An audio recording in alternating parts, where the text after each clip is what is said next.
It's just a sad, unfortunate story. One that Meredith and Matt Eastridge must deal with every single day because more than one person didn't know when to say when. Our worlds were changed, and they're changed forever, and our son's never coming back. A man slammed into their car right after he left Eddie's Place Bar and Restaurant. Drove down Providence Road at a speed estimated at over 100 miles an hour. In this surveillance video, you can see David Huffman drinking just before he stumbles out and gets behind the wheel. At no time did the bartender refuse him another drink, not even the restaurant manager who was sitting with him at the bar. And over the course of a little more than 2 hours, they were served 4 16-ounce draft beers and 6 double Grand Marniers. It's the equivalent of almost 15 drinks. Nearly 3 times the legal limit at the time of the crash. Meredith was 6 months pregnant. She lost a child, a boy. They planned to name him Eli. It's hard for me to talk about. I mean, I know it's been 2 years since all this happened, but the pain of losing him doesn't go away. They just won a lawsuit from Eddie's Place in the sum of $1.7 million. But they say money is not the reason they're sharing their story.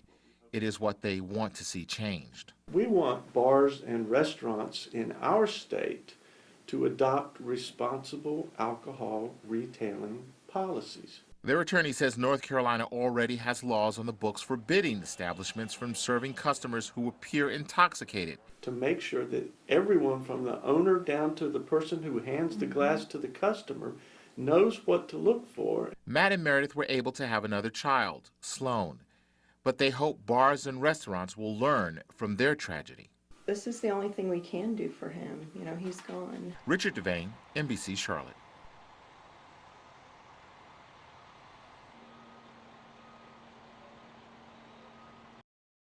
The effects of that night on the 29th of October, that's going to live with us forever. 2 years after a speeding car slams into the car of Matt and Meredith Eastridge.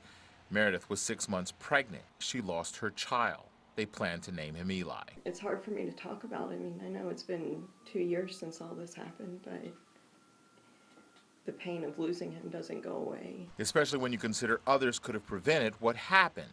The driver was drunk. Had a blood alcohol level of 0.23, which was almost 3 times the legal limit. In this surveillance video, you can see David Huffman putting down drink after drink in Eddie's Place Restaurant and Bar. And over the course of a little more than 2 hours, they were served 4 16-ounce draft beers and 6 double Grand Marniers. It's the equivalent of almost 15 drinks. A jury awarded the couple $1.7 million. They say it's not about the money, it's about the message. We want them to have bars to have a responsibility and not overserve their patrons. There are laws in North Carolina which forbid staff from serving alcohol to impaired customers. But Matt and Meredith say they know more can be done. These things can be prevented, and hopefully today we're taking steps in the right direction to where, bars will stand up and take notice of, hey, we need to train our staffs. That's why it's important, they say, that places that serve alcohol do more to prevent tragedies like theirs. Justice was served, and, it's just a shame that it takes deaths to get to this point. Richard Devane, NBC Charlotte.